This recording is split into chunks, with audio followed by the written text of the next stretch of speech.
And we are live for another edition of Tuesday Talk. We are live. Y'all, I just really love doing Tuesday Talk. The feedback that I get lets me know that people really appreciate it and people are really learning stuff. And we want everyone to be able to learn and to use the tools that we have here for Tuesday Talk. So, as you know, and this is a little intro tool I learned from Jamaar, who is our guest for this evening. When you come in the chat, tell us where you're from. Put your nines up.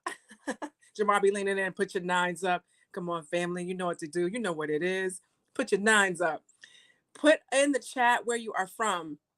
And I think it's important to know where people are so that you know you're not the only one. You are not the only one. One of the things that was a little bit lonely being some of the first in the Shrine of Ma'at and the first priests is that before we got to the next level of initiation or that next level of priesthood, you kind of felt like you were the only one. I see and Jenna Khan, he is a member of the Shrine of Ma'at. Welcome. Bakari Jamaar put his nines up. Thank you. We got Big Man from LA. We were just talking about the Lakers. We have our Tuesday Talk team backstage. We're talking about the Lakers and the Clippers. So I'm a Lakers fan. So that is what that is. We have Naples, Florida in the house. We got Rochester, New York in the house. Bakari Jamaar, what's the temperature in Rochester, New York? Is it cold? Let me know. We got Greensboro, North Carolina in the house. My mother's paternal family goes back to North Carolina, so we family. Thank you, Bakari. Thank you. He said I'm a queen. Thank you. Come on in. We got the BX in the house, the Bronx, the Boogie Down. The Boogie Down is in the house. Yep, this way, the BX. Come on in. Okay, there we go. Good. Come on in, guys.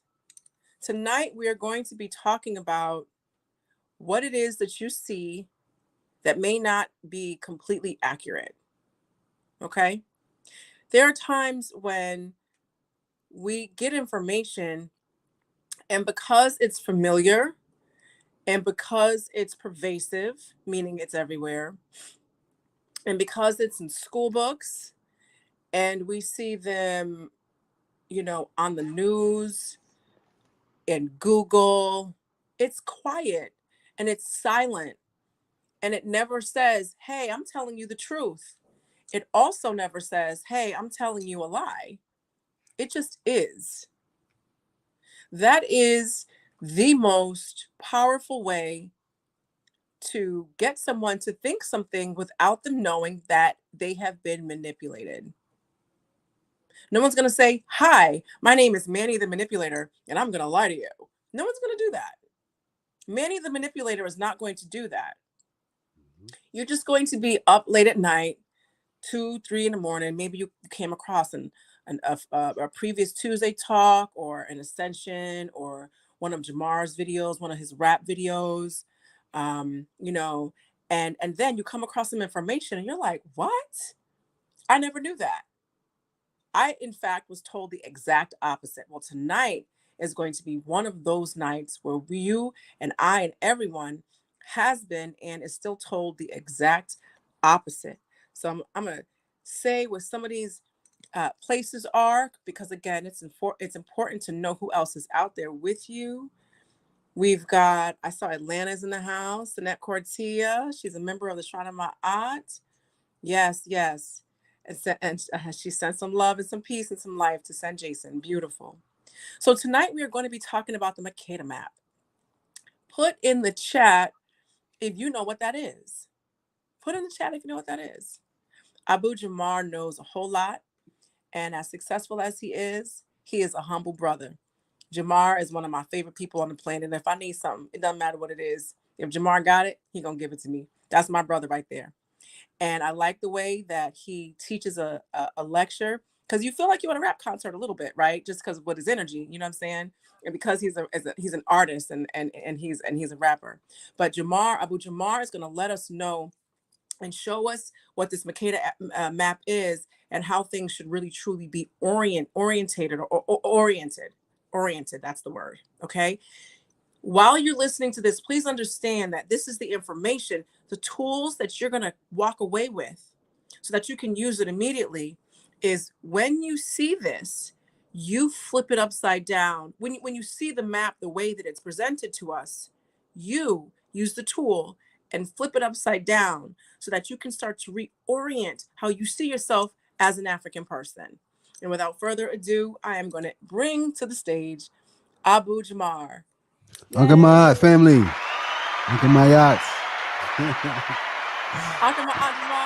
Welcome. I'm your brother. I'm your host, Jamaar Milton. Today, we're going to be talking about the Mekada Map. It's super important that we talk about this because reason being is there's so much more study that has to be done in reference to this subject matter. I don't claim to know it all, but I know enough to know that something's awry, right? And I'm leaving it up to you guys to do more study. That's right. To like she said, put yourself in this so that you can see how it's important to you and why it's important to us as a collective for us to delve into. One man can't do it alone, so we're going to need an army of people to start delving That's into right. this to really make changes, right? So let's talk about this for a second. So generationally, over the course of time, we're pretty familiar with the world map, right? I'm going to bring up. Let me share my screen here. I'm going to bring Jamaar, up. can you speak closer into the mic? Sure. Can you guys hear me now? Yeah, A little bit better. Just turn up the mic. So I'm going to share my screen. Let's see. See what I want to pull up here first.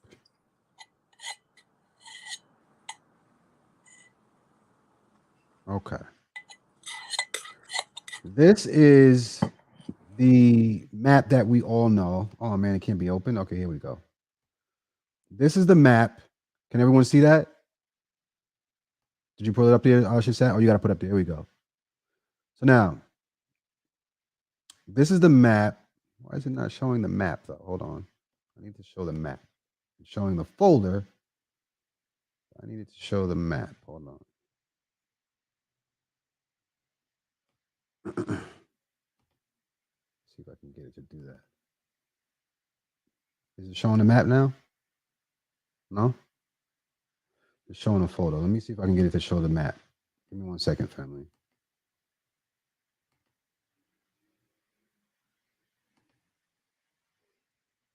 Let's go back to screen share.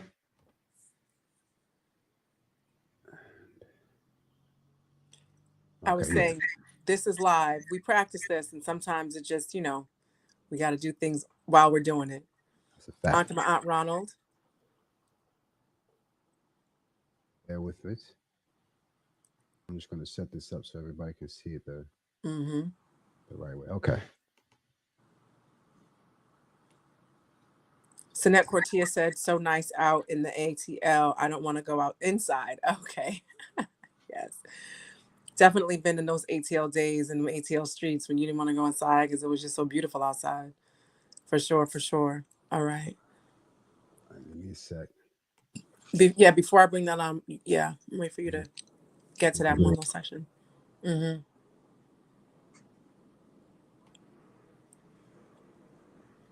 going to have the picture and the map up very soon. It's coming up. All right, here we go. So this is what we want to look at first. Okay, boom. All right, can you share the screen? Yeah, I will. Yep, here we go. All right, the map is up. Everyone can see? Okay. Chat if you can see the map. So this is the map that that we've all seen in school, yeah? Yes. Full world map, what we learned, the geographic of our planet looks like, right? And the main thing that we want to take away here, first and foremost, is that this is with the consensus that we all believe that we are on a sphere, a spinning ball in the middle of the universe, right? Going 10,000 miles an hour, right? Throughout space. And all of these continents are on that ball. Yes, that's what we're taught, right? So Mhm. the main thing that we want to take out of this is first and foremost, when you look at the size of the United States versus Africa, right? Right. If you take a look at this, if we were to take the United States and put it on top of Africa, it would probably cover up almost more than half of what the continent of Africa looks like, according to this map. But the true reality is Africa is so large, the United States can literally fit inside of it. I'm going to bring up some pictures here so you can see exactly what I mean by that. Look at this image here. This is what the United States would look like if we were to put it on top of Africa. Okay. But from the image that we first looked at, it almost looks like they're almost the same size or even larger. This is the first thing, because what they wanted to do was they wanted to make it seem like America was bigger and stronger than what they really are compared to Africa. America is very, very small compared to Africa. You can fit 3 Americas in Africa. That's the first thing that you want to take away, is that the continent of Africa is 3 times at least as large as America is. Okay. So now, if you look at another thing that you want to look at is the longitude and latitude lines, right? Let's give you some history here. These lines that you see here, the longitude and latitude lines, they were created by a cartographer known as Gerardo Mekada. We're going to talk about Gerardo in a second. I'm going to bring him up. Some images of Gerardo. Let's see if I have him in here. Let me close this really quick.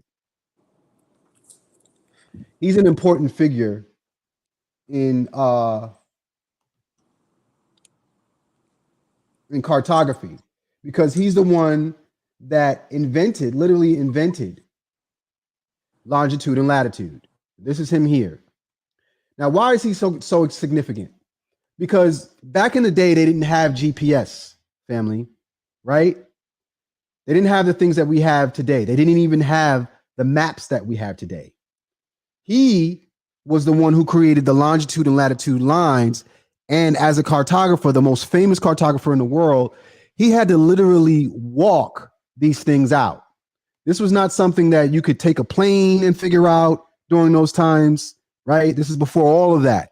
He was literally walking these lines out foot by foot to give us the maps that we have today. We still utilize, right, his science, his creativity on how we create maps, right?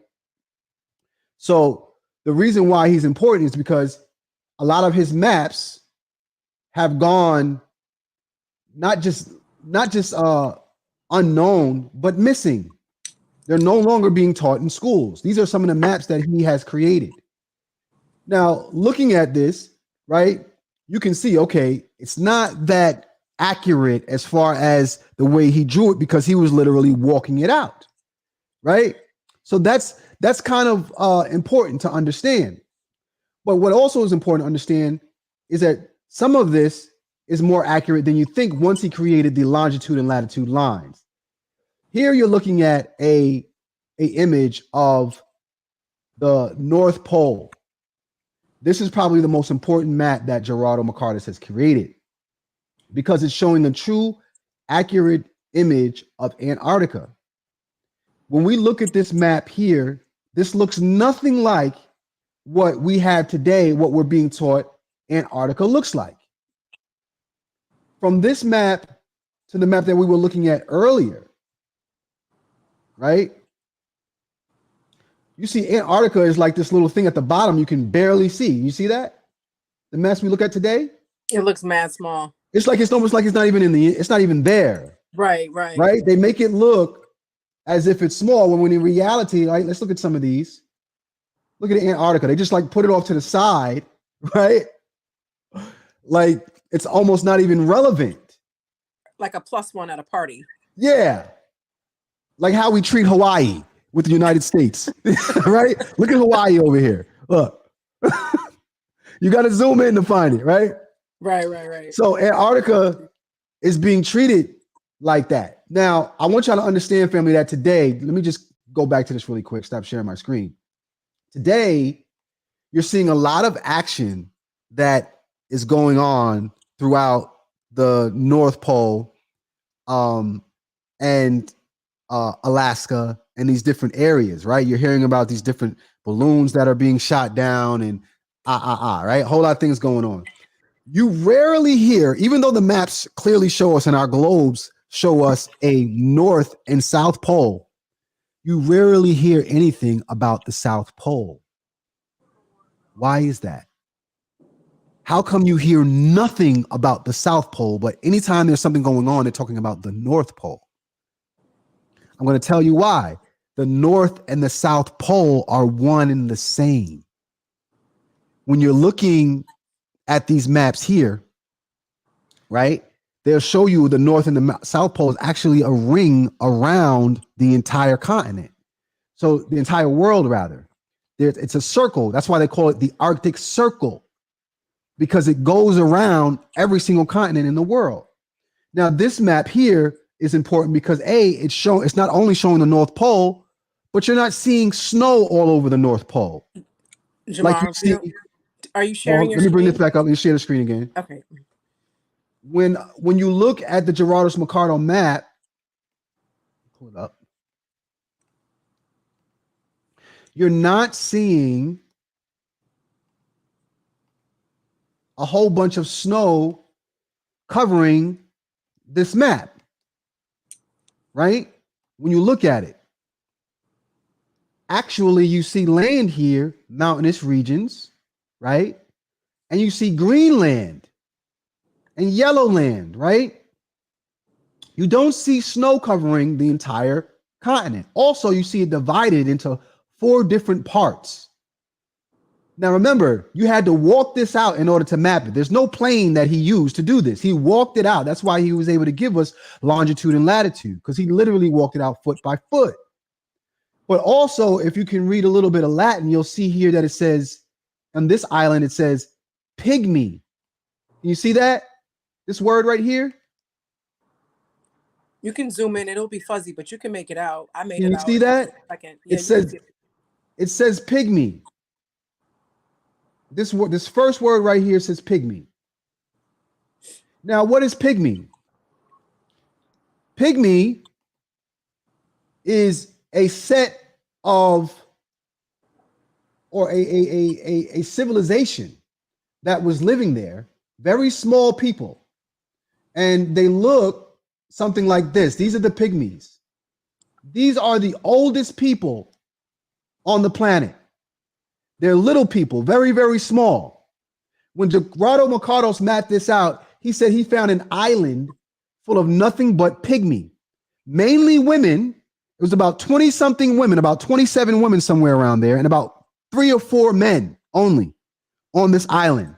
The rest were all women, and they were pygmy, little people, right? Now, these little people are significant. Why?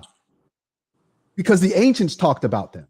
Mm-hmm. Your ancestors, the ancient Kemetic ancestors, said that they held vast knowledge. These were the ancients that came before the Kemites, before the Nubians, before any civilization that you can think of. These people were there first, right? And they're the ones that held all the knowledge. They called them the Nagas, the little people, right? Or the snake people is what they call them. Right? It's no coincidence that the ancient Kemites got their knowledge from these people, and you see how they adored snakes, and they kept uraeuses of snakes, right, on their heads, right, to signify their level of knowledge, intel, right, where they were getting their knowledge from. So these people are very significant. Today, we look at little people, and sometimes people make fun of them. We have all sorts of derogatory terms and think, we look at them in a certain way, but we rarely talk about their origins and their ancient history as to where they come from and how important they were. These people were buried next to the kings and the queens, right? They were sahufied and mummified just like the royals were, right? Look at this tombstone here. You rarely see people be set up like this after death unless they were really important. That's a fact. There are some kings, there are some Entubitis that don't even have names on their shens that were disrespected after death. But we look at them, right? And they have full-blown life stories of these individuals. They respected them and held them in high regard. So looking at that, they had a whole island to themselves. Jamaar, I just want to jump in and answer this quick question. Dynamite Reacher said, "What is that stele?" And Jamaar was just talking about that stele, basically explaining that the pygmies were the ancestors to who we generally refer to as ancestors. Like when we say ancestors, especially on this platform, we're generally talking about ancient Kemites. Jamaar was saying their ancestors were the pygmies. Yes. And because of that, they were held in such high regard that they got the kind of honor that you would see on a stele, the way that the kings and queens had. That's what he was saying. So that stele was an example of a pygmy. You could see from the previous picture that he showed of the actual people, and with that tall Tamahu with the beard, and then also with the stelae that the stelae was that of the same people, right? This is the picture that Jamaar showed, and the stelae. Matter of fact, the dude to the far left looks like the person on the stelae, right? Yeah. Mm-hmm. Now, when you look at these steles, right? This is this individual's whole life story written on this stone right here. Right. This is where you get tombstones from, right? That's Look right. at the shape of it. We were doing that long before anybody else picked it up. We created the idea, right? So you say, this stele you can only find in Kemet.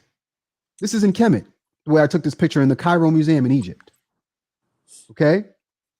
So it's weird that these individuals have been here for this amount of time, even before we got here, but they're not being talked about. That's right. Right? Why are they not being talked? Why is this the first time some of you guys are seeing this? I'm telling you, it's not a mistake. It's by design. It's by design. Right? Because here we have Gerardos Mercado, who pretty much invented maps the way that we see them today.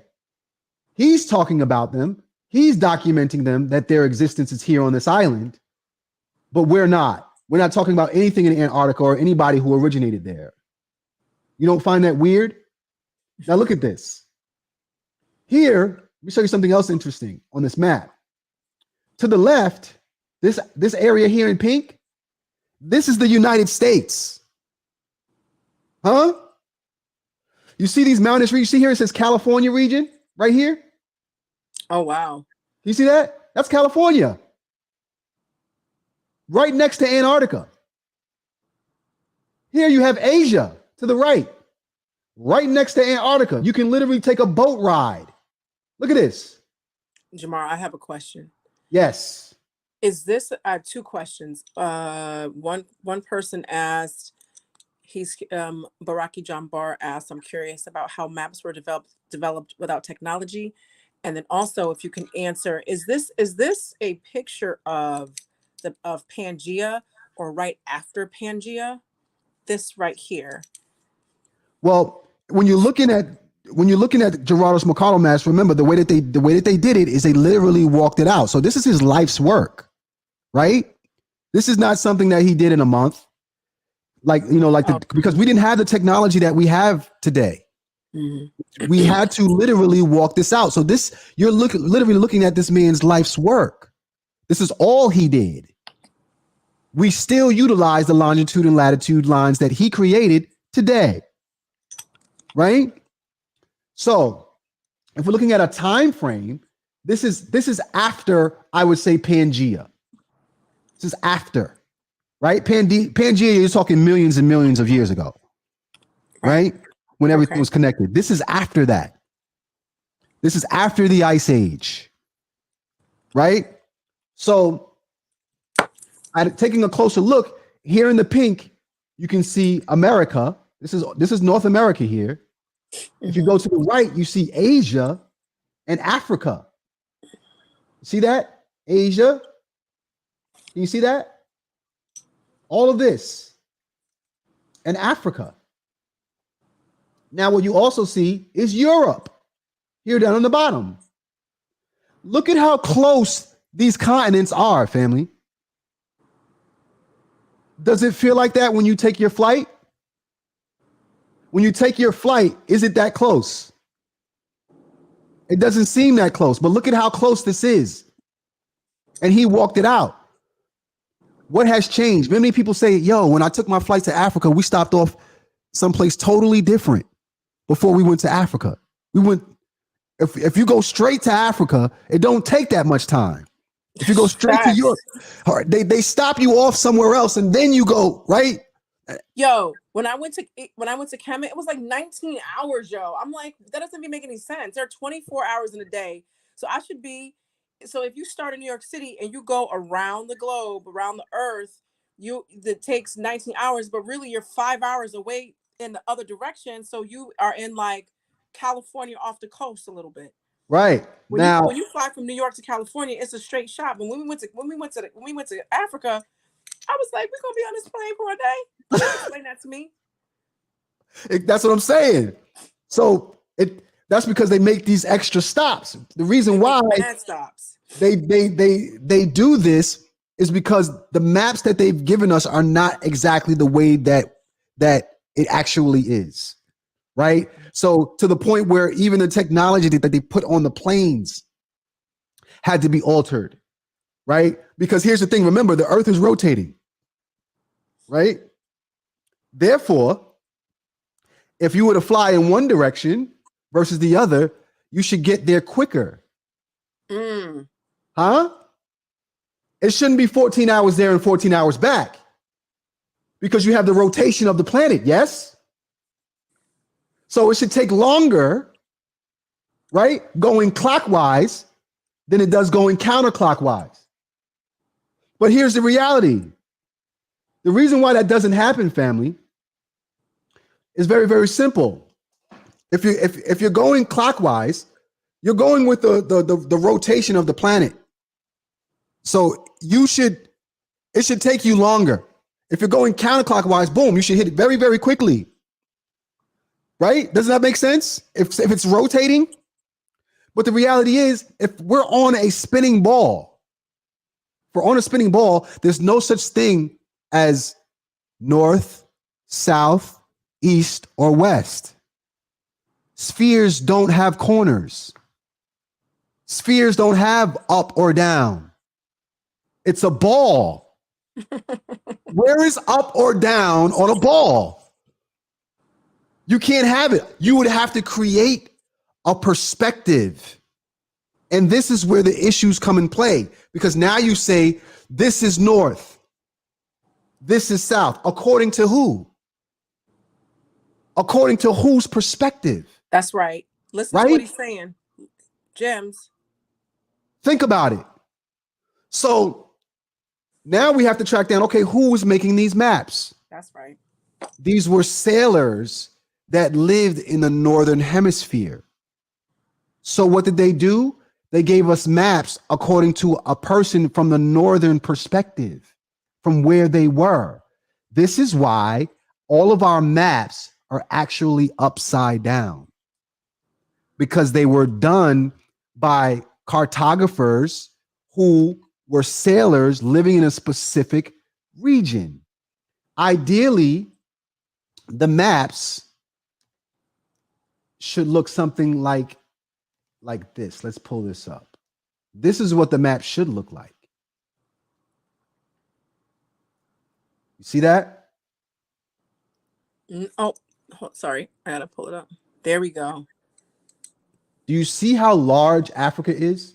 I'm gonna try to make this single. There we go. This is how the maps should look. The ancient Kemites always talked about north being south and south being north, and how we've got it backwards, essentially. When you look at the ancient texts and they talk about going north, they're talking about going to South Africa, towards that direction. The ancestors already had it right. How do we know? They walked it out. They literally walked it out. So there's no trickery, there's no technology involved in this. This was all done by hand and foot. So the continent would seem large as it should be compared to everything else. Look at how small the US is compared now to Africa. When you flip the map upside down and you stretch things as they should be, because the equator should be right in the middle of Africa. Yes. On these other maps, that's not what you're seeing. See?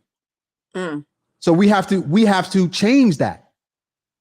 These are the things that are missing. Now, there's also something else that we need to talk about in this Gerardo's Mekada map. Aside from the pygmy, we have to talk about Mount Meru and these rivers. If you read the ancient texts, it talks about the beginning of time, and this is all scripture. It doesn't matter whether you're dealing with the Bible, whether you're dealing with ancient Egyptian texts, the Sumer, it doesn't matter. All the ancients, and this is how you find truth when you look at everything and you put them together, right? Facts. They all talk about the first rivers that were created. They talk about the Nile. They talk about the Tigris, Euphrates. Yes. Anybody who knows the Bible knows that they talk about these specific rivers, these 4 rivers. Look at Antarctica. We're told that those rivers are in Africa. But look at Antarctica. Let's bring this back to the map really quick. This is where things get crazy. And some Kemites might even have a problem with this. But I want you to look at this river up top. Can you see that? It looks like a lotus flower, y'all. Is that not the delta? Is that not the delta? It is. Huh? Of Africa. Is that not the delta? So what are we really looking at here? Did the land masses move? Did the water subside? Is that the actual delta that they're talking about? Well, let's take a look and see what the ancestors said. Because the further we go back into history, you find symbolically this place on the map everywhere you go. You see these 4 rivers here? Those 4 rivers is actually what we're looking at when we look at the swastika. This is where things get really controversial. This is where these are the things they don't want you to know. There was once a time where we looked at this symbol as a symbol of what we call God. Why would they do that?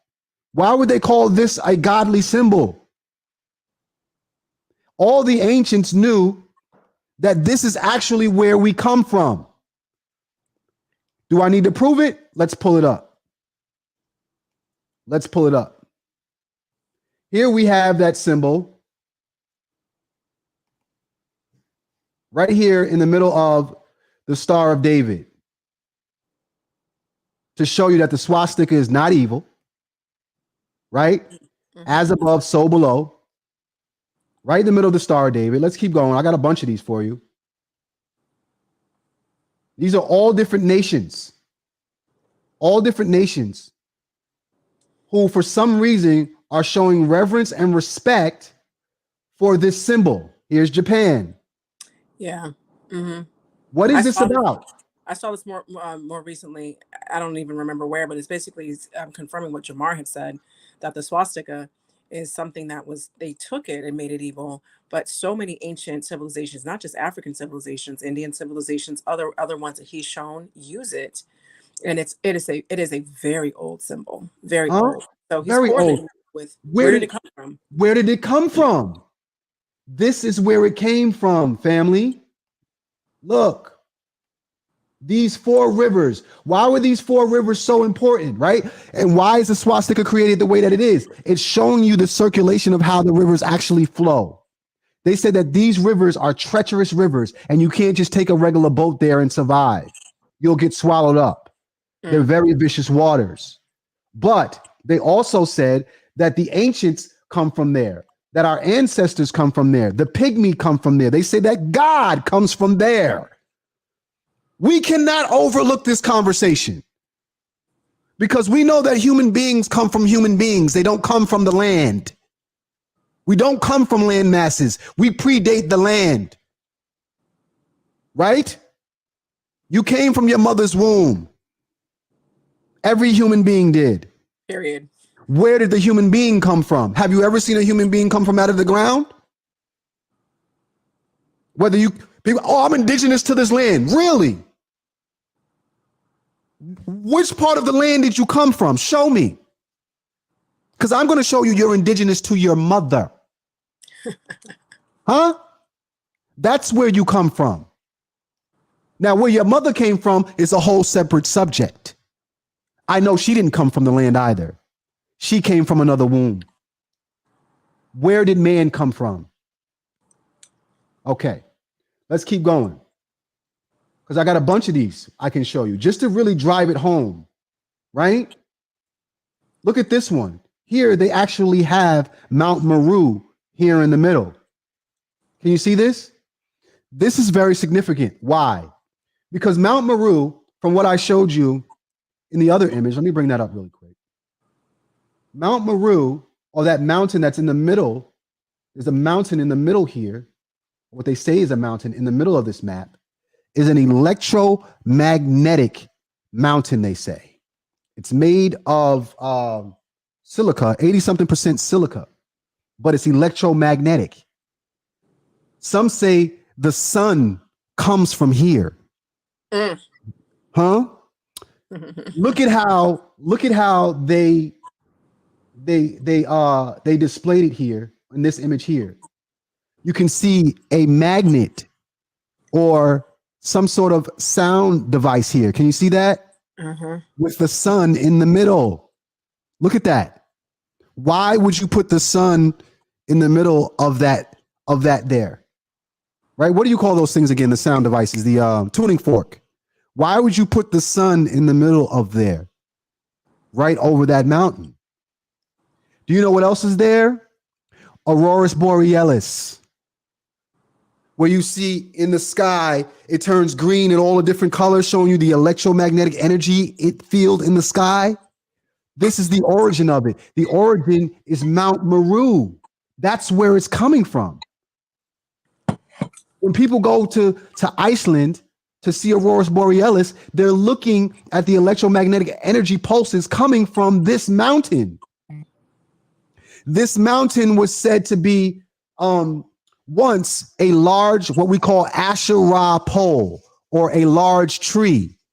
And the biblical text talks about how they were told to cut down this tree. And there were several of them all over the world. There are now petrified mountains. What we think are mountains are actually petrified trees. They said that this tree extended to the heavens as far as the eyes can see. And this mountain also fed larger beings. It gave oxygen to larger beings, right? Or what we call the Nephilim, larger beings of ourselves, giants, larger birds, larger animals. What we're looking at today, the trees that we see today are just shrubbery compared to the real trees that we used to have. Some of them still exist in Africa, the big mother trees, right? So when you look at some of these plateaus that have the flat tops, and you say, oh, wow, look at that mountain, look at the flat top of the mountain. You think that that's a natural occurrence, but really it was a tree. It was a very, very large tree. And the ancients set out to cut those trees down because it provided oxygen for the Nephilim, or the giants, the ones that we were fearful of during that time. And there was a war that went on between regular people and some of these giants. You can find, I can show you some of the illustrations. I didn't prepare for that. That's side talk, but there was a war that went on between us and the giants. And the way that we defeated them was by cutting down these Asherah poles or these very large trees. And Gerardo Mercado mapped these things out. So now, fast forward into modern day times when we have satellites, right? And we can take pictures on a larger scale. Check this out. Jamar, before we move forward, I just want to answer a question before we get too far away from it. Sure. Nat Smith said, good evening. Do you think ancient Africans had contact with ancient Indians? Some say the first Buddha was black. I want to Absolutely. answer. I'm not going to. Go ahead. Right, Absolutely. It wasn't a question whether they had contact. They were the same people. Period. That's what we have to understand. Yes. They were the same people. We look at Africans and Americans as if they're separate people. They were the same people at some point in time. See, we have to first realize how long we've been here. Let's talk about this for a second. First, we have to recognize how long we've been here, right? We were here prior to the Ice Age. White people would not exist if they were not here prior to the Ice Age. That's how they evolved, by being separated from us in Africa, right? And not having the sun being blocked out due to the ice, and right? They didn't have what we had. So when we realize how long we've been here, now we can realize, oh, we all came from one origin, but we just spread out like we do today, right? You more than likely don't live where you grew up at, right? You don't live where you first grew up at. That's even today, we still do that. We branch out, we go to different lands and we explore. We've been doing that since day one. Day one. Right? We can show you ancient writings of us creating boats and having trade routes with other lands. We mentioned the Maya in our text, in ancient Kemetic text. We mentioned the Mayas. The Mayas is in the North America, right? How do you think we got maize and corn? It was from trade and commerce. We always traveled. We always traded with one another. And the reason why we traded with one another is because we knew who one another was. Period. You would not trade in commerce with somebody you don't know. We knew who they were. Right? So we set people to go out to other continents and build civilizations like the Olmecs. We sent them out there to do that. We taught them how to build civilizations. We were already doing it in Africa. Mm-hmm. The Twa taught the ancient people of the Congo. The Twa were in the Congo, or the Pygmy. They were in the Congo, right? We don't want to use the term Pygmy because it's a derogatory term, but just so you know what I'm saying, right? They're called the Twa, the little people. They were in the Congo, in the jungles. This is why they're so small, because they had to be able to walk through the shrubberies of the different branches and trees, right? So they evolved and it behooved them to be smaller, to be able to move throughout the jungles. If you go to like Somalia, where you see a lot of grasslands, you'll see that they're very tall, like Manute Bol and all these really tall Africans. It's because they lived in the grasslands. They had to be able to see a danger, right? Lions and different things that could attack them, cheetahs. They had to be able to see them from afar. So they evolved into larger beings. It was more conducive to mate with one who was taller, right? The tribe would survive in those conditions. So the Twa were the first ones, and you'll always see that if you go down to South Africa, that's where you find the Congo and the jungles and the real, in-depth shrubbery there, right? So that's what we want to take from that. Now let me pull this back up. This is how all this stuff ties in. Right. So this is not something that you can approach linear. You have to approach this from all the different angles to get the truth. Right. And this is why we say we need your help to put these pieces together. Right. If you are travelers, if you are people who move around, right. If you find an ancient map, take a look at it. Look at the differences between the ancient maps and today. Ask yourself, why did it change? Right? If everything was correct, why did you change it? It's just like Jesus. They painted him black. I mean, they painted him white. If his color didn't matter, why did you change it? Speak. Why do you change things that are correct? And if they don't matter, If they don't matter, why does your church never read that verse that describes what he looks like? But I digress. right?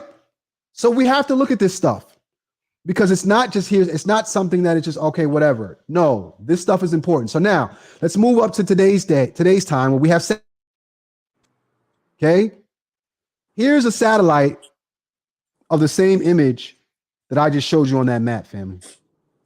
This was taken in 1968.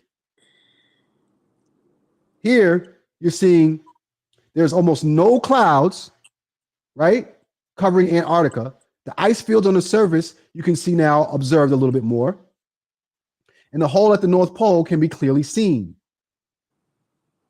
Do you see the hole? Why aren't we talking about this? There's a hole in the middle of the earth. This is a photograph. This is not something somebody drew, family. This is a photograph, a satellite photograph of Antarctica. What is going on? Now, when people start talking about hollow earth and flat earth, things of that nature, all of a sudden this conversation doesn't sound that crazy anymore because we actually now have photographs of what Antarctica looks like from the SS7 satellite footage. Why is this being subdued? Why is this not being put out? Why is this not being taught in schools? How come we're not seeing this image of Antarctica? Why are we seeing this little blurb? Make it make sense. What is that hole doing there? What is in that hole? What's in the hole? What's in the hole? I know we came from somewhere. They say we came from the dirt, out of the earth. Could it be from a hole in the earth? Could it be symbolic of what our ancestors were trying to tell us? You tell me. I know anything that was given birth came out of an egg. What we're talking about a human, no matter what, it came out of an egg. It came out of some sort of womb, some sort of eternal darkness. What is this? And how come this is the first time we're seeing this? Okay. So I just want to say, one of the things that kind of made me question the notion when people say you can't have science and religion. We scientifically, in my opinion, you can scientifically prove that there is a God, there is a divine, because without some sort of divine way or in divine order, as we say, then none of this would have continued along a path to evolve from one state to the next. There has to be divine order, or it would just be chaos and nothing would survive. So for Yes. me, it was never, I personally was never trying to find the source of the first original human being as we are. I mean, there is scientific evidence to show where it came from, but the very, very, very first life particle came from the divine. And sometimes people want a definitive answer for that. We ain't gonna get one. Because Yeah. the only thing we can do is look at the scientific evidence that we have and start from someplace and then move forward to the present. But then my question is always, well, where did that first life force come from? It came from the divine. And if we want to put a face and a name on it, you looking at it, a Black woman, Mhm. because everybody came from a Black woman. White folks even admit that. So I just kind of wanted to say that. And I also want to answer a few questions before we get a little far away. Oh yeah, I put that up. Is this why the Hopi River flows north instead of south? Yes. Yes. That is exactly why. Right. So now let me tell you something about truth. Right. Truth ties into everything. That's right. Right. Truth ties into everything. It doesn't need to be explained at that point. Now, when you have truth, everything else that you were told starts to make sense as to why it's happening. People are like, why does the rivers flow from the south to the north? Well, maybe because north is south and south is north. Huh? Right. Maybe that's what it is. It's not rocket science. It's These not. you ever think about where the oceans filter themselves at? Like, where does the water go? Right. This is where it goes, family. This is exactly where it goes. You see these things form a whirlpool, right? It's got to go down a drain somehow, right? Where's the drain? Where is the drain for the oceans? Where is the drain for the oceans? You're looking at it. You're looking at it. This is why it's important, because without this, we wouldn't survive. All the oceans eventually would be so polluted, we'd be done off. It has to filter somehow, some way.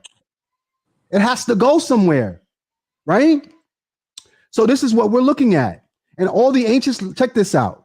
Let's look at the ancient shapes of the earth, right? Look, all the ancients put some sort of pole or tree in the middle. See this tree right here? Look at this. Look at the Norses. See the tree? It's Mount Meru. Look at the Kemites, how they put that in the middle, and they have the sun right here. See how Shu represents that tall tree, right? Look, they put the pillar here, stability, right? The Jed pillar means what? Stability, right? Mm-hmm. Here's the Mayans. They put their temple right in the middle, right? There's always this monument, right? Only us here, NASA, gives us this goofy stuff. Only religion and NASA gives us the goofy stuff. The Tamahu. Right? The ancients are literally showing us what we're seeing in that satellite. Look, here's a circle in the middle. You have the tree. Look at that. See? Only the ancients were telling us what was really going on. You can't run from that, right? You can't just make up something new and be like, well, this is where we are now. This is what it is. This is the truth. No, because it doesn't line up, right? This is what the Asherah poles look like. Can you see that? They're made of silica. 98% of the planet, actually, family, is I believe it's 89 or 98. It's a very high number. It's made of silica. Okay, and this particular element is electromagnetic. So I want y'all to look at that, and then I want y'all to look at this. If you can't tell that this is a tree, I don't know what to tell you. It's a tree stump. That's not a mountain. Right. That's a tree It's stump. not a mountain. That is not rock. That is a petrified tree stump. Look at the lines, how they go down. Mm-hmm. See that? There were trees made of silica. And these trees help to radiate the electromagnetic energy throughout the planet. You can look this up all over. Look up Devil's Tower, all these different things. And you'll get a more understanding, right? Here's another image of the swastika in the middle of Antarctica, and you can see the flow of the rivers going around to show you the direction in which they flow. See that? This is Sumer. This is 6,000 BC. They're telling you at 6,000 BC, this is what was going on. White folks didn't even exist yet. Well, no Nazis on the planet at that time. Come on now. They didn't even exist yet. They didn't even exist yet, y'all. Right? Now, looking at that image, watch this. Here, because this is where the symbolism comes into play. You ready? Let's start playing now. Watch this. Look, this image here is the same image. It's the same image as this. Can you see it? Can you explain that? Can you see it? All right. So in the middle, you have the Asherah pole, which is this man-like being here. You see that? Oh, I see. Okay. Mm-hmm. That's the Asherah pole. Here you have the 4 treacherous islands, or the 4 rivers surrounding the Asherah pole. Mm. All of the ancients were doing this. Watch this. Watch this. Eventually, it evolved into a symbolic practice, a symbolic representation. Yeah? Watch. I'll show you. Either that or this one particular god was flying around to every continent and telling them to draw the same thing. Ancient Egypt was doing it. Look. So, family, what he's saying is ancients came to the same conclusion about this particular part of the earth and its Yes. significance. Yes. They're showing you the balance. They're showing you the power of those rivers, everything. They're all significantly referencing that space as to where their main deity came from. Right? They just superimposed their god in the middle and their animal or whatever they use to represent those four rivers. You see how they did that? All over the world, they did this. All over the world, they had these representations in the same way.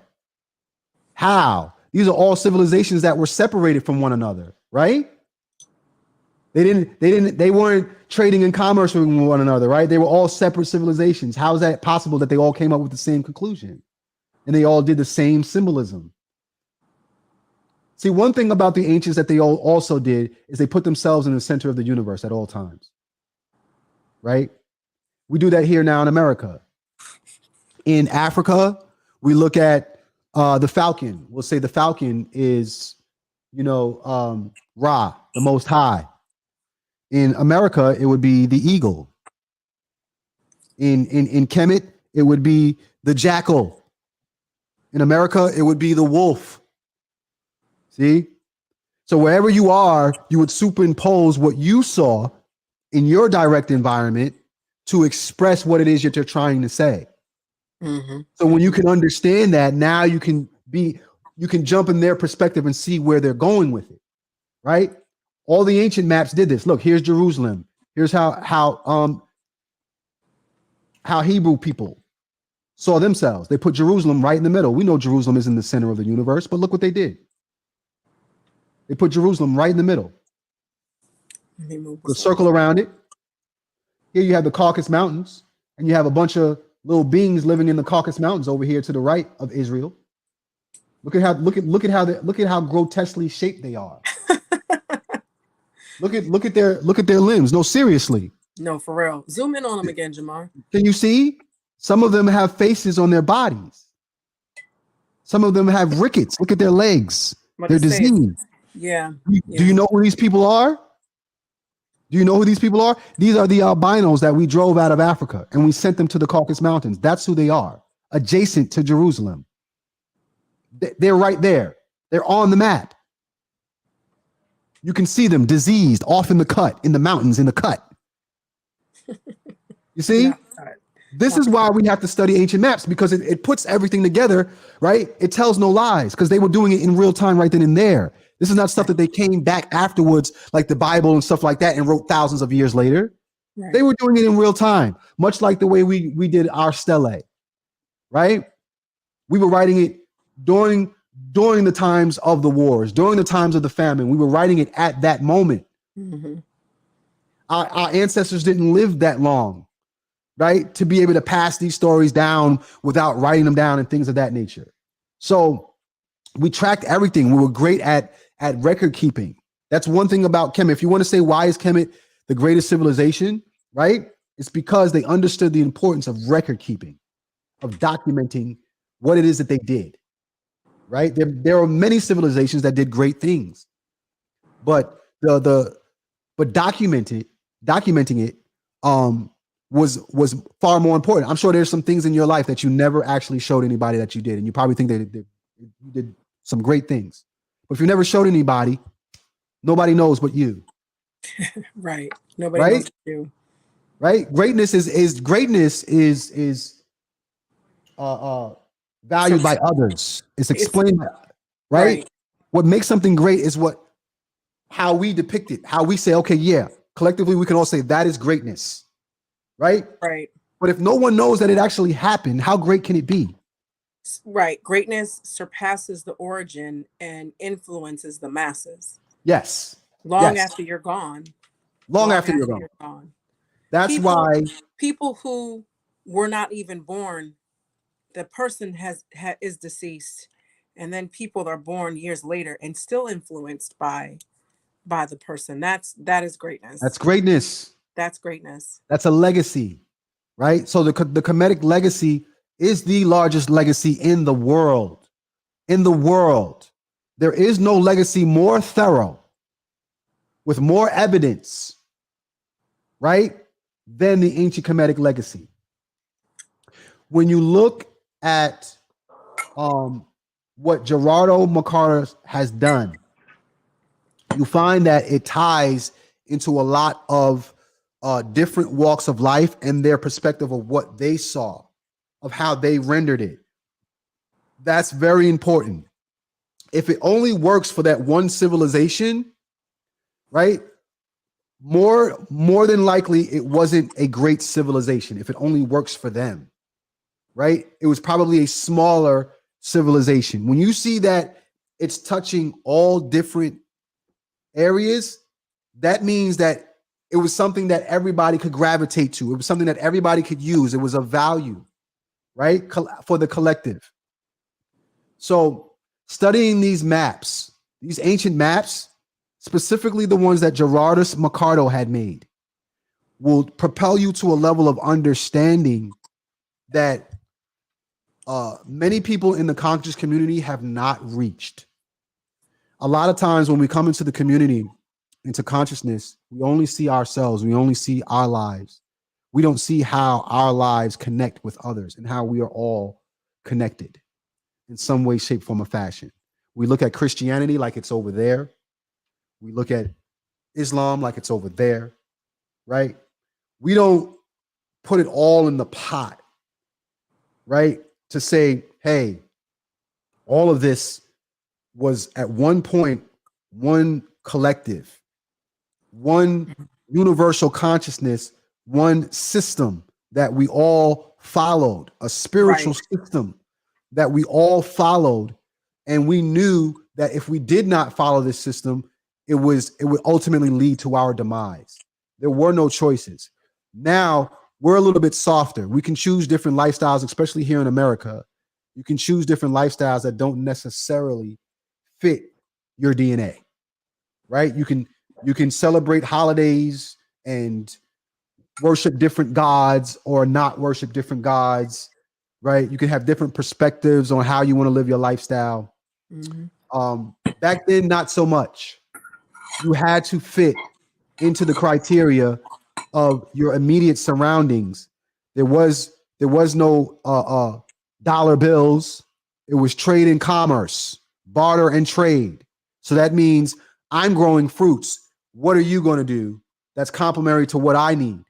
I know I have what you need. What are you bringing to the table so that we can trade with one another? Because if you don't do what you need to do, we won't survive as a people, as humans. We won't survive.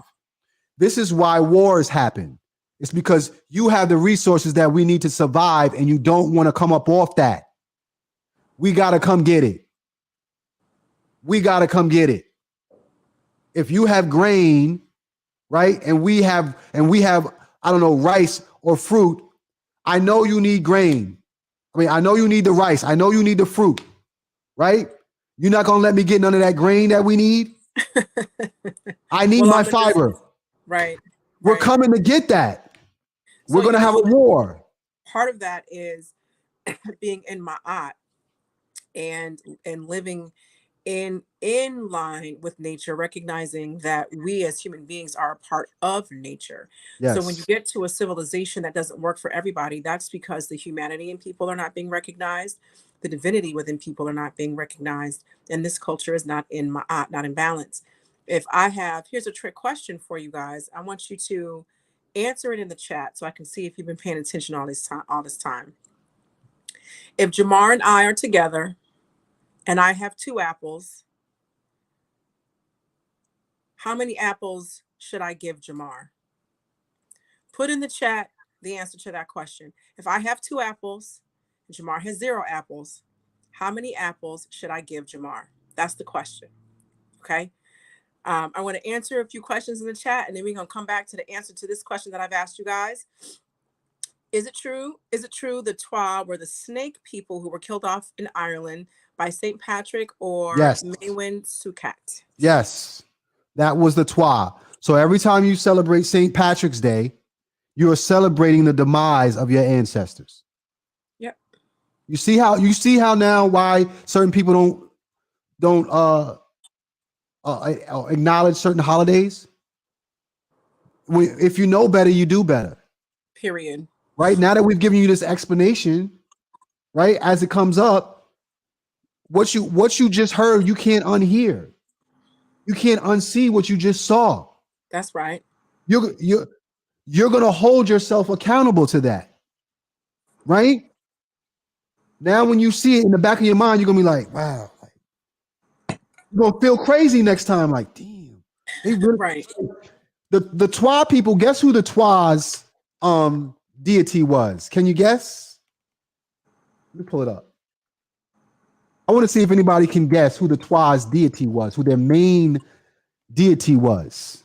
Put it in the chat, y'all. Come I on, want to y'all. see if you guys can guess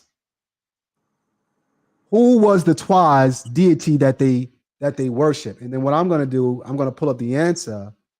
I want you to see something really quick.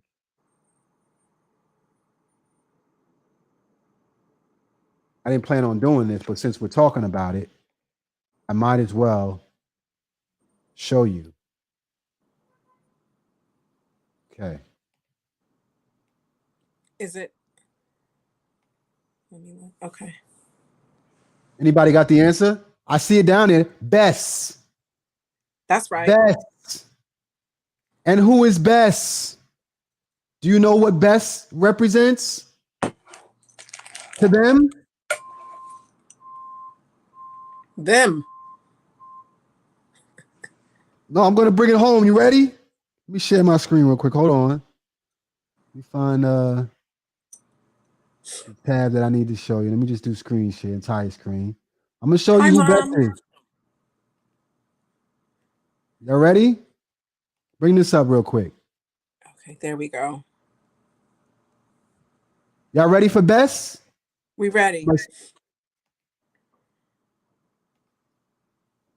Here's Bess. Just from the knowledge I showed you, who is Bess? Put it in the chat, y'all.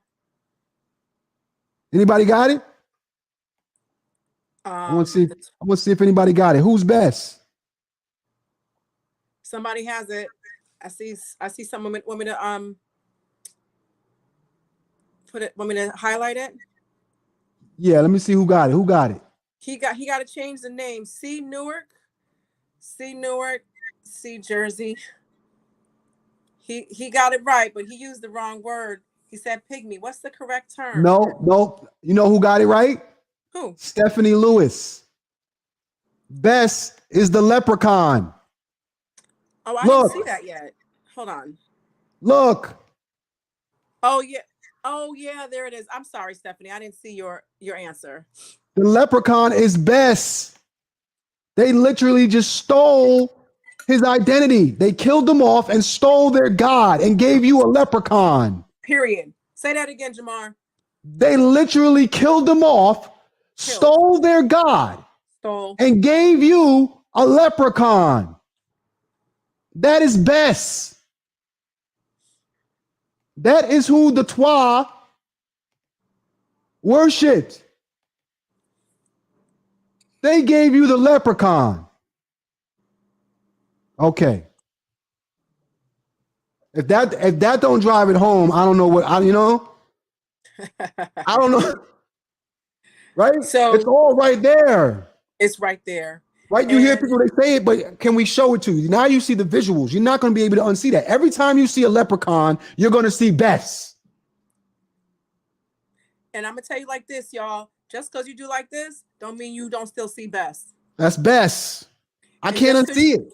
You can't unsee it. You can pretend. You can push it down. You can dig the hole in the sand deeper to put your head and your neck and your shoulders in there, but you still seeing it. You can't run from the truth once you get it. Come on. Somebody said, dude from Lord of the Rings. Everything they got, they took it from your ancestors. They just switched it around, cartoonized some of it, right? Digitize it, whatever. Sometimes they'll make it look evil. You see how they made the evil leprechaun. Bess was nothing evil. There was nothing evil about Bess. Bess was the one that protected children. And pregnant women. You will find Bess's image on the bed of King Tut. Mm. It's literally on his headboard and all four sides of his bed. Bess, they gave you the leprechaun. That's something to think about, right? So I'm going to go back to answer my question. I did not see that you guys got it right. It was a trick question. I'm going to tell you who got it all the way wrong. Bawana Haguziki said as many apples as Jamar wants. So Jamar is going to take both apples and I'm not going to have an apple. That's wrong. That ain't right. The question was, if I have 2 apples and Jamar has 0 apples, how many apples should I give Jamar? Should I give Jamar? Give implies that they both belong to me. But if I am holding 2 apples and my brother has 0, I'm just giving him his apple. I was just holding his apple. That's not my apple. That's his apple. Right. That's his apple. Right. Give implies ownership. You can't own food. Right. So to answer that question, that was talking about being in ma'at and being in line with nature and being recognizing that you are a part of nature, and also with bartering. If Jamar has, for example, growing up in Hartford, Connecticut, my neighbor had an apple tree, and the tree was so close to our fence and to our property line, we used to get a lot of apples that fell in our yard. So those apples belonged to anyone who could get the apples, and the word belong even sounds wrong because we don't own apples. Right. How do you own apples? Right.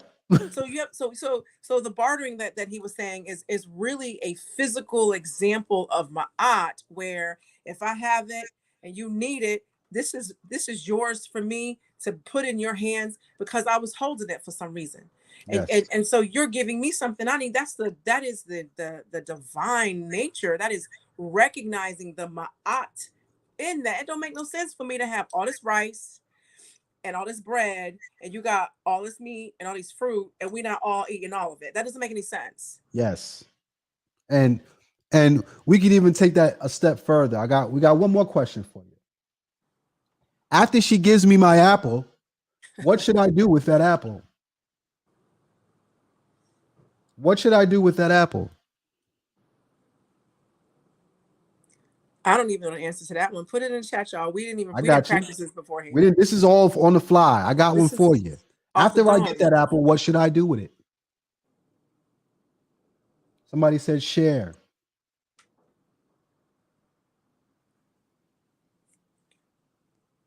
You ready? Eat it. Somebody said eat it. Share with your family and friends. Romy Pickering got it. Romy Pickering got it. What does it say? I don't see him.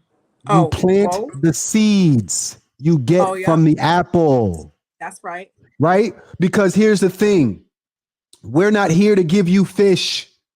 We're here to teach you how to fish. A lot of times, even as students, we don't want to take the knowledge that Priestess Sai is giving, that Priest Jamaar is giving, that our ancestors are giving, that the people we sit at the foot at. We don't want to take the knowledge and run with it. We just, hey, give me more knowledge, give me more knowledge. Well, what are you going to do with it when I give it to you? Are you going to multiply it? Are you going to squander the opportunity? Or are you going to multiply it? Right? And that's what we've lost. This is what actually is the truth behind giving your tithes and offerings. You're supposed to take your 10%, right? And give that back. You know that they were talking about agriculture, right? They weren't talking about money. They were talking about seeds, planting seeds, reaping a harvest. Don't eat all of your harvest and squander it.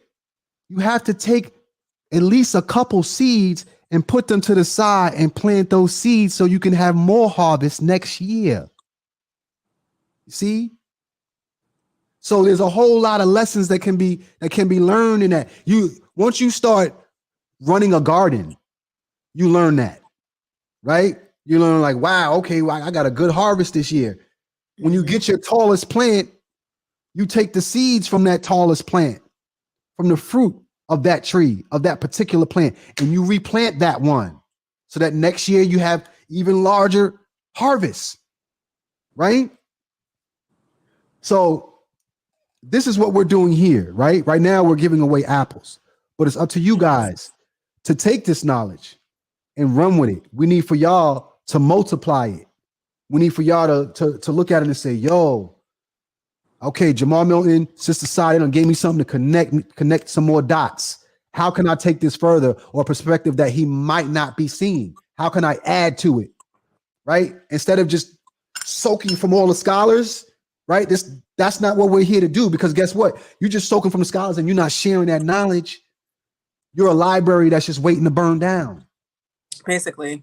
You're not doing nothing for the community. That's not in my eye. It's not in my eye, right?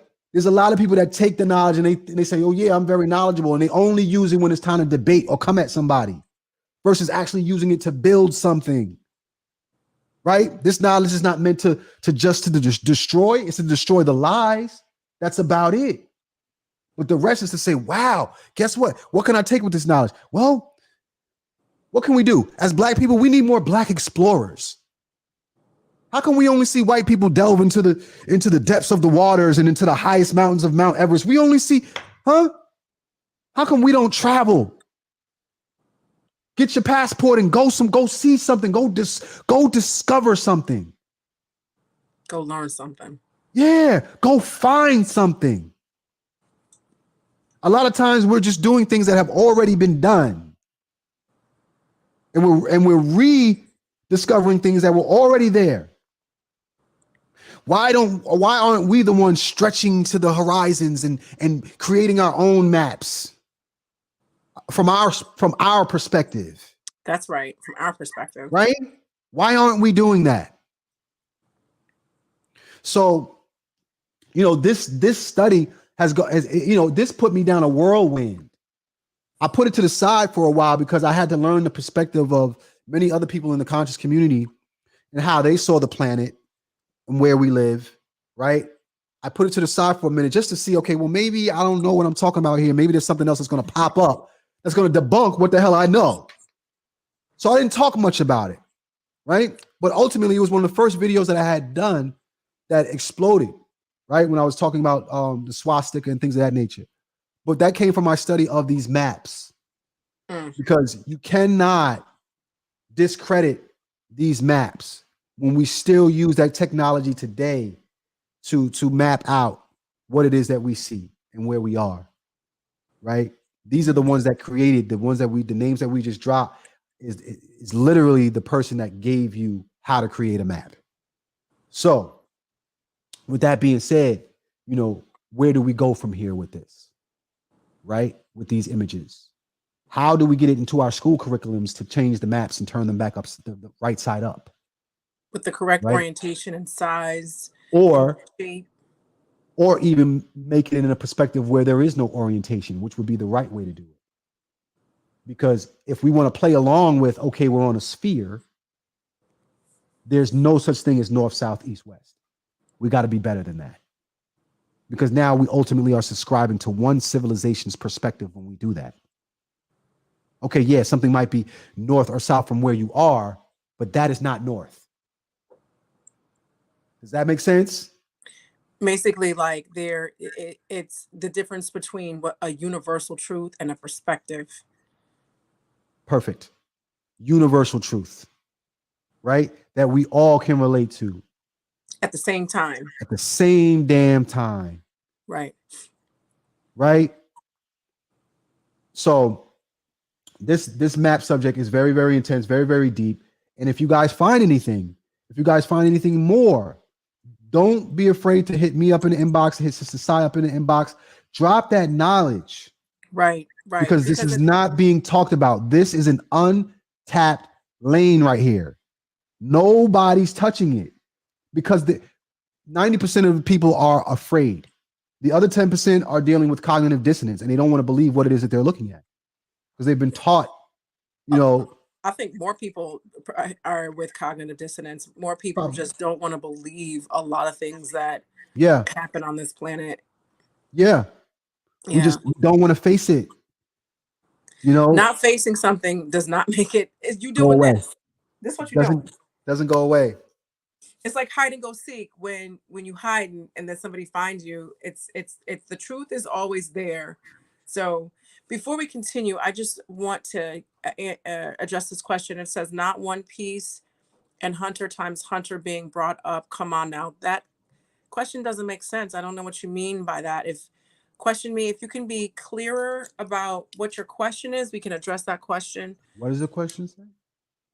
Does I that don't make see it. sense to you? I don't see it. What does it say? Oh, it says not one piece and hunter times hunter being brought up. Come on now. I don't know what he means by that. Yeah, I don't know either. So if you're still on question me, can you just be a little bit more clear about what that is? So then there's another question. Oh, sorry. That I would like to get to. This was from before. When you say delta, what do you mean? Do you believe in evolution? That is also not necessarily clear. I don't know what you mean by that either.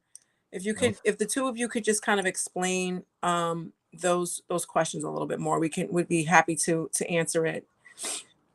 Kenneth Sims asks, why does a compass always point in the same way? Right? Now, here's something funny. I want you to look up Project High Jump. Compasses, right, point to magnetic north, right? And that's what we use to figure out direction is magnetic north. However, the closer you get to magnetic north, once you hit magnetic north, the compass no longer points to magnetic north. It spins. It spins. So it only points the same way if you aren't at the destination of magnetic north. Somebody from magnetic north is not going to tell you that it points in the same direction. I want you to look up Project High Jump with and Admiral Byrd. Talk to him. It only points to the strongest magnetic field, right? If you look up Project High Jump, Admiral Byrd rather, he flies to the North Pole. He says at some point he got there and the compass started spinning wildly and his gyrometer, he was disoriented as to where he was at by that time. And he says, all of a sudden, while in Antarctica, it turned 82 degrees. 82 degrees. He says he looked down. He said there was no snow, gone. He looks down and he sees a woolly mammoth walking around in Antarctica. Make it make sense. This is one of the most highly prestigious admirals in the military. He talks about how his plane was taken over. You guys need to go and look this stuff up. Look this stuff up because it's very real. It's very true. Okay. And it's going to give you a different perspective as to what's going on. So now when you see the news and you see them talking about Alaska and Antarctica and all these things that are happening in these cold countries where nobody is. Where nobody is. Right? It starts to bring some things into perspective. Okay, why would you be fighting over these lands? We have a whole treaty that nobody can even own these lands. Why? Why is Antarctica the only place where we have a peace treaty where you can't go to war there? What makes somebody acknowledge a peace treaty when they can't when they haven't acknowledged it anywhere else on the planet? Ever. In the history of everness, we have never seen them do that. So why specifically in Antarctica they acknowledge that peace treaty and they don't go to war up there? Any one of these continents, any one of these countries' leaders can go over there and take it over if they wanted to and have more land. Why aren't they doing it? Talk to me. They got to make it make sense. So a lot of this stuff begins to it begins to open up Pandora's box. Mm-hmm. There's a whole lot of questions that are not answered, and you have to ask yourself why. The project was called Project High Jump. and Project Fishbowl. Look at both of those. Project High Jump and Project Fishbowl. I've heard of Project Fishbowl. Okay, the general's name is Admiral Byrd, Byrd. Everybody needs to know these different stories. Admiral Byrd. Richard Byrd. Yes. Watch his story on YouTube, what he has to say. Tap in, because it's going to take you to a level of understanding that you would not believe. It answers a lot of questions, and it stops a lot of the back and forthness as to who we are and where we come from. Right? Because now we're dealing with the true and accurate scientific methods, as opposed to symbolism and even some people's spookism. We want to get rid of all that. We can literally reverse engineer who we are and where we came from and how things happen. Now all these different stories as to where white people come from start to make sense. It makes a lot of sense now as to who they are, what happened in the past, when you know how long we've been here. But if they tell you we've only been here, according to the Bible, 6,000 years, none of it's going to make sense. Of course, they're going to look like aliens who came from outer space somewhere. White people are aliens, and then none of that makes sense, because it doesn't tie into even today. If you can procreate with a white person, clearly they came from you somehow, some way. Like you're connected some way. Or you wouldn't be able to procreate. You won't be able to procreate. Two different species can't do that. Period. Right? An alligator can't procreate with a giraffe. It's not going to happen. So what is that connection there that they're able to procreate with us? What is it? It solves that. If you can handle the truth. Right? Now you realize, oh, okay, those are my children. They're not specifically my enemies. They're my children. I need to teach them or show them what it looks like, what it's supposed to look like. We are the civilized ones. We came here like this. They're new. They're new. This is why everything is, whoa, wow, look at that. They're new. You can tell by their names. They're usually named after things that are on this earth, like Applegate, right? Things that you find on the planet, right? Their last names. Our names are ancient. The ancient, right? Brick house. Like you can tell that's a very, very new name. Like your people just got here. If your last name is Brick House, like you only been here as long as we had bricks and houses. Like that's how long you've been here. Right? Like, so, a lot of these things just make perfect sense once you have the true foundation. Now you can start putting pieces together and start figuring some things out for yourself. I know for a fact that when we look at Aurora Borealis, we're looking at something very, very special, more than what they're telling us. Nobody can show us the origin. We just see the lights in the sky. Where do those lights come from? What is causing that to happen in the sky? Anybody know? Crickets. Right? Nobody knows. It's like, oh yeah, Aurora Borealis, it pops up every now and then. Okay, where did it come from? Why is it only happening there? Clearly there's something over there that's causing that. It's not happening anywhere else on the planet. There's a scientific reason for it. And what is it? Yes. Nowhere else on the planet this happens. And now I just showed you all this imagery as to what's going on over there that the ancients knew about and that they respected and reverenced. There's something going on there. So there's a lot to be said about that. The aurora lights. There's a lot to be said about that. And I believe that what I just showed you today is a connection to that. I believe that 100%. Somebody said it happens in Alaska, right? Absolutely. When you look at the map that I just showed you, how far off is Alaska? You should be able to see it from Alaska. No? You should be able to see it. Am I pulling something up, Jamaar? I just want to see if I can. Hold on. Yeah, hold on. Okay. Look, where is Alaska? Alaska is in Northern California, right? Off the coast of Northern California. Here's Northern California right here. But remember, there was no snow at that time. Right? There's no snow. So this very well here, this mountainous area, all this could be Alaska. You should be able to see it from Alaska because it's right there. Look how close it is. What else can you tell from this map? You ready? I'm gonna give you something else that this tells you from this map. Watch this. You see all these mountainous regions right here? This is what I'm gonna leave y'all with. You see all these mountainous regions right here? You see the Pygmy Island? Pygmy Island has no mountainous regions. You see that? So what does that mean? That means more than likely, at first, the ancients didn't have access to these lands here. They didn't have access to the Americas. Look at all the mountains that's stopping them from getting there. Look. Europe, look at all the mountains. Right? Asia, look at all the mountains. Right? So if they went anywhere, first, it would have been here. These areas here. Nova Scotia leading to Africa. Look. Look. These are islands that don't have mountainous regions. They can just hop, skip, and jump right there. Boat ride. Look.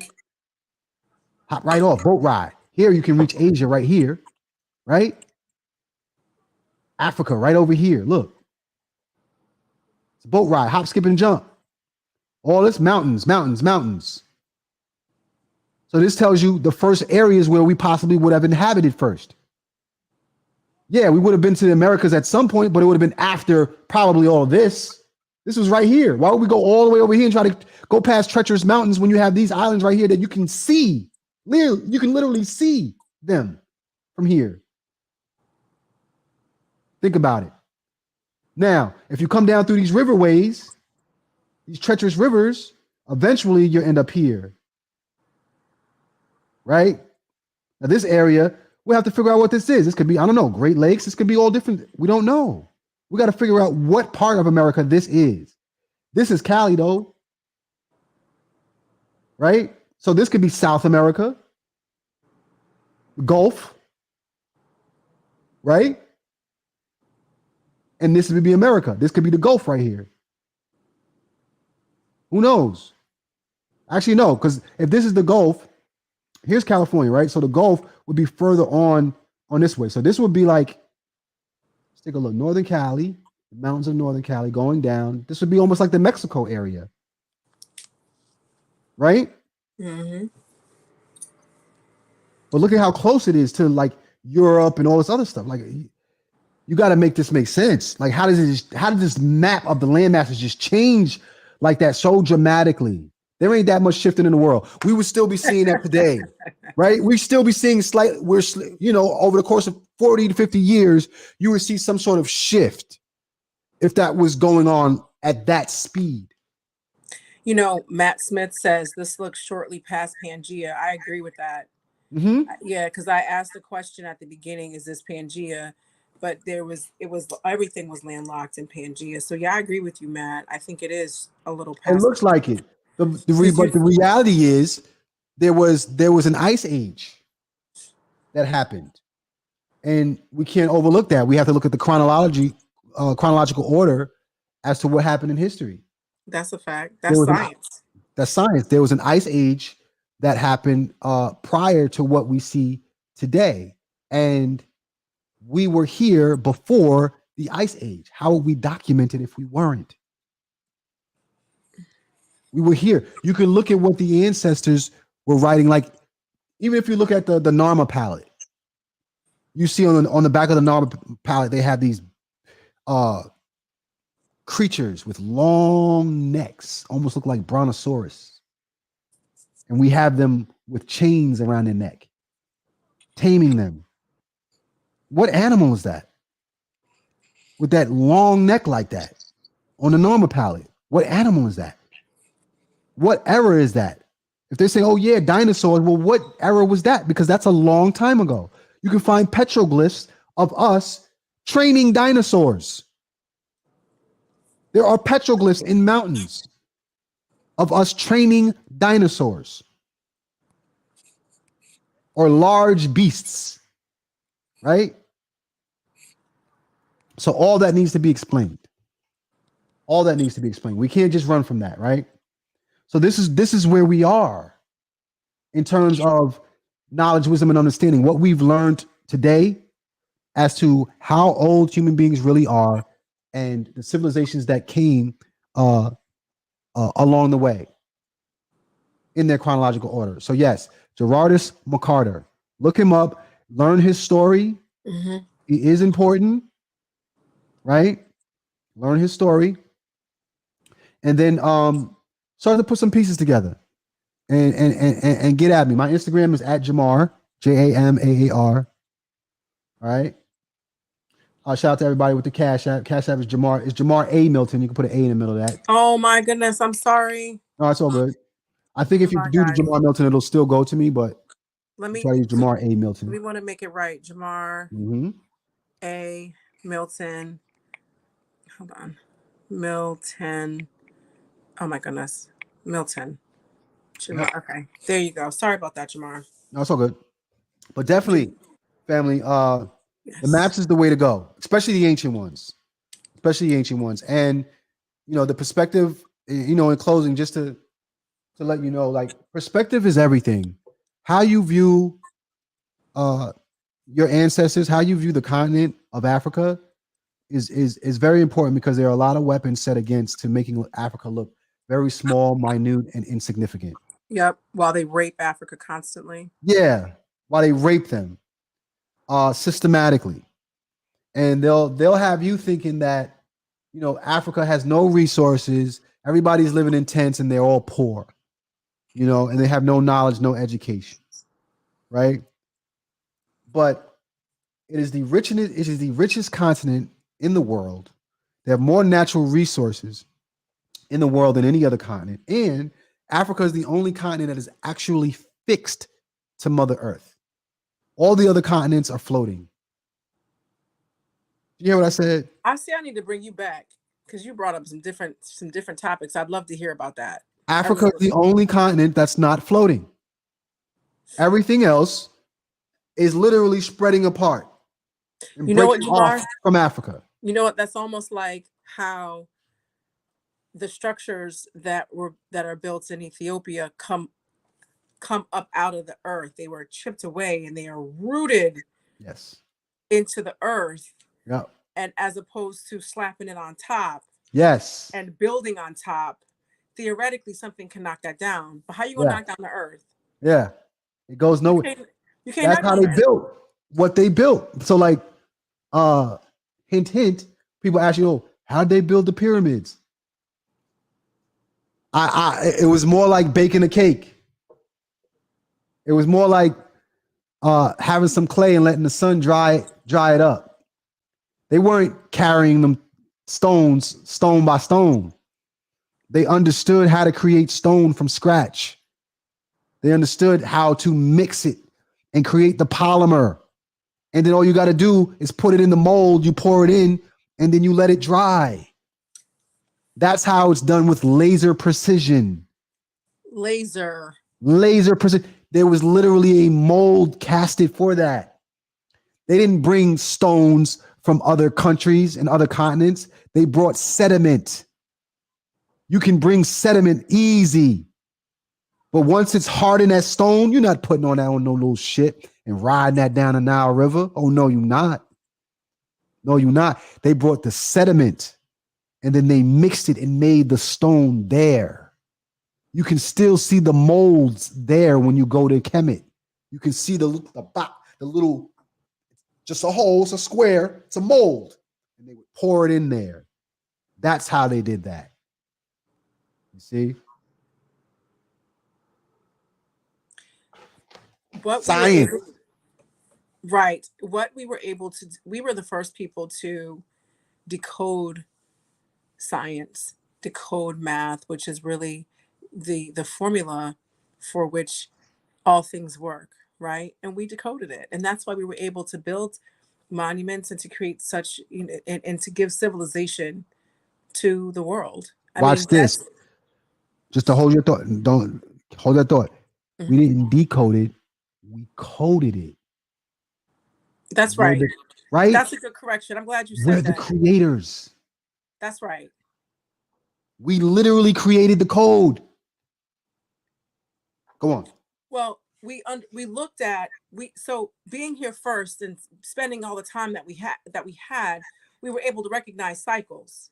Yes. So just like what Jamar said earlier, we wrote stuff down and passed it along. We kept track of it, and so generations after generation after generation, they could see a cycle. Yeah. And so we were able to write down what we saw and then make that make sense and be like, okay, this is what's happening. We made sense of what was happening cyclically because we were here on this planet long enough to do that. Yeah. Right. So he's right though. And we put that in a code. Okay. Yes. Decode means someone else did it and you look at it and you say, what does this really mean? And Yeah. you extract the knowledge out of it. That is decoding it.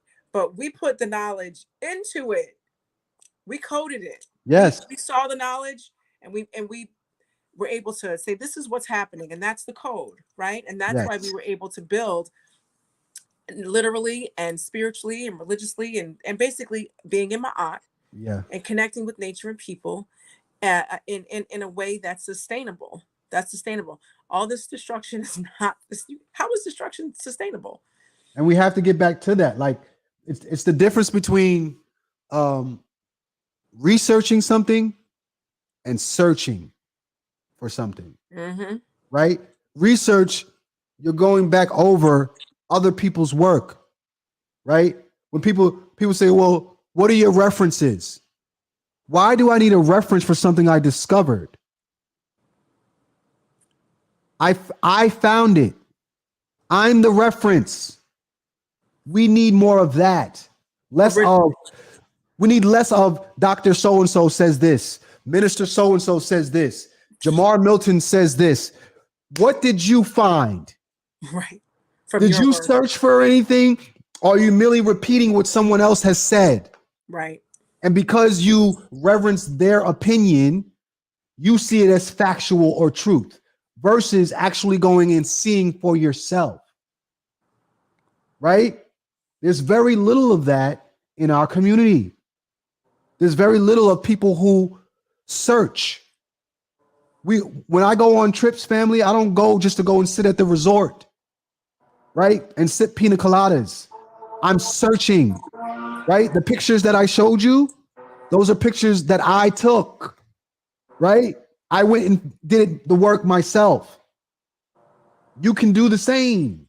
It's dope when you do, when you see it. You're like, yo, here's something that I haven't heard before, or here's something that I have heard before, and I'm looking at the original document that proves it. There's nothing on the planet Yes. older to prove this point, and I can touch it, take a picture, and I can talk about it. Yes. You do that, that feels great.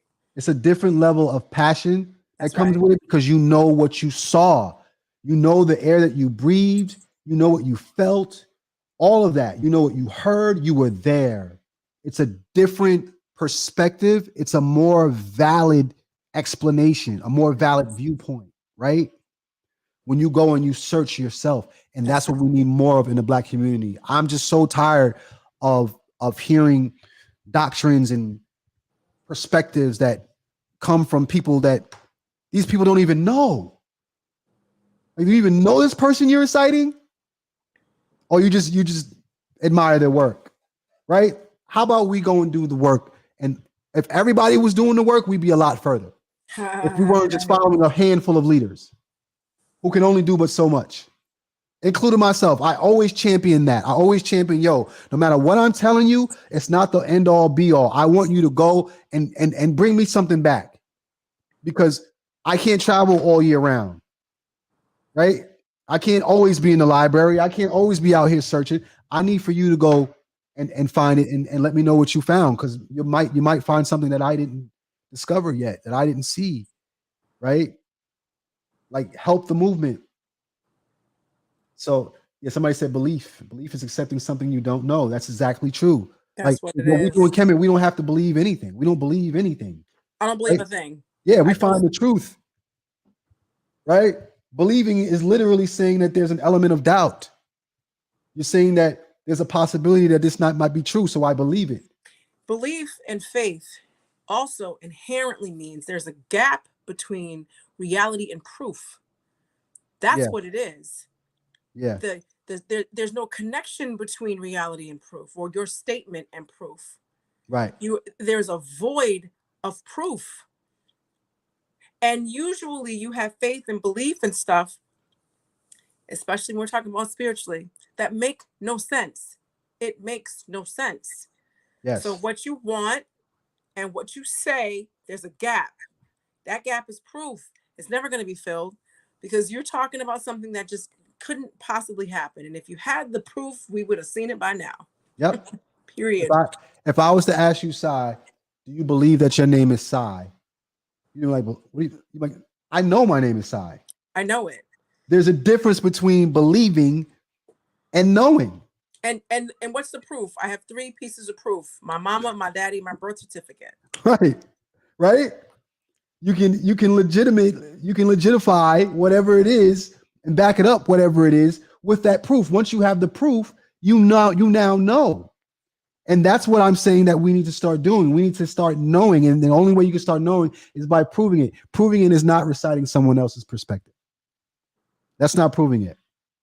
You got to go and prove it. Right?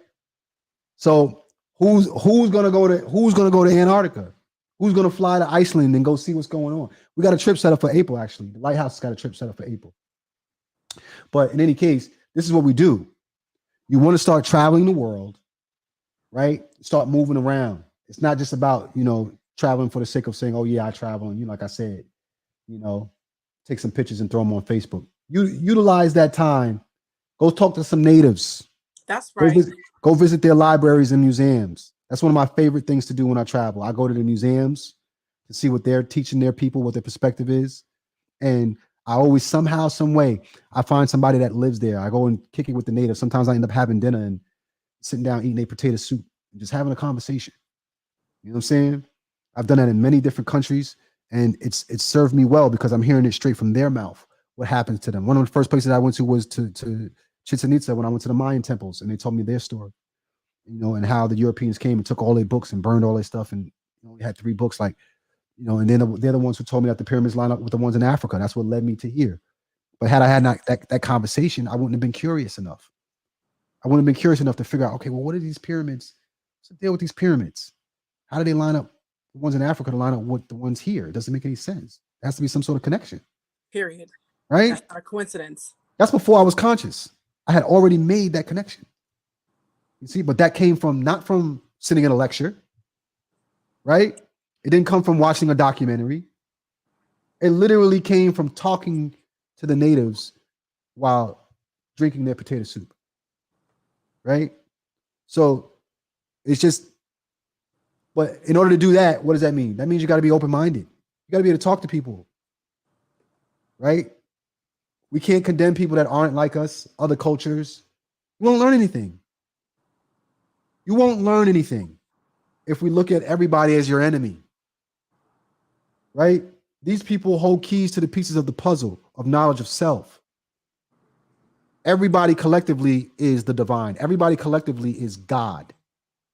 So we have to find ways to connect and link with all people. This is what ancient Kemites did.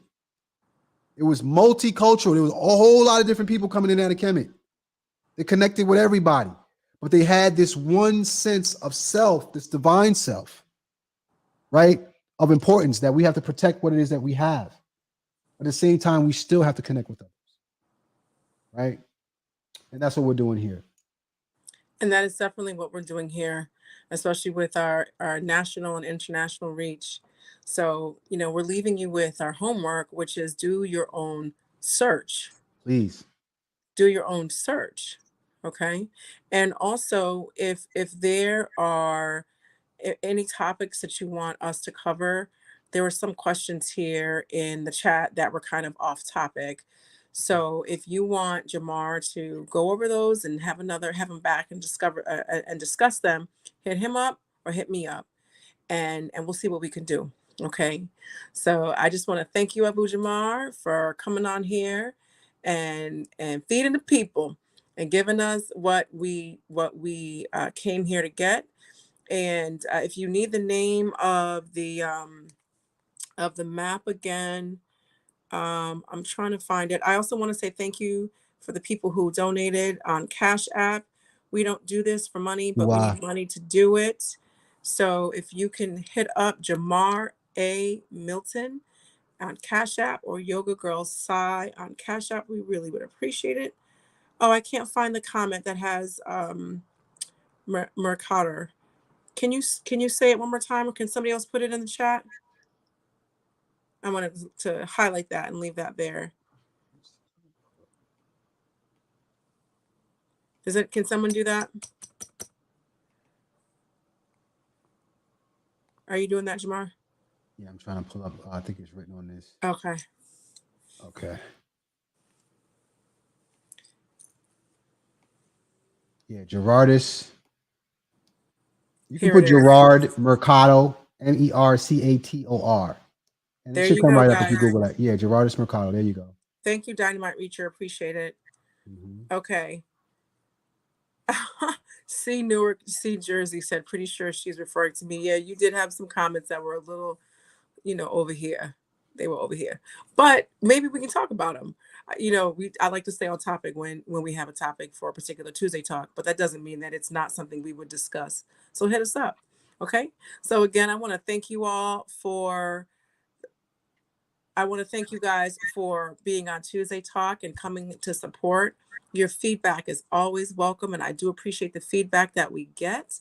And I will still, and tomorrow we're going to have a special edition of Tuesday Talk. It's going to be with Dr. Shika Akua, and it's going to be tomorrow, Wednesday at 6 p.m. Eastern Time, New York City time.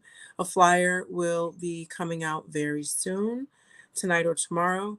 And so come right on back here tomorrow at 6 p.m. Eastern Time, New York City time. Okay?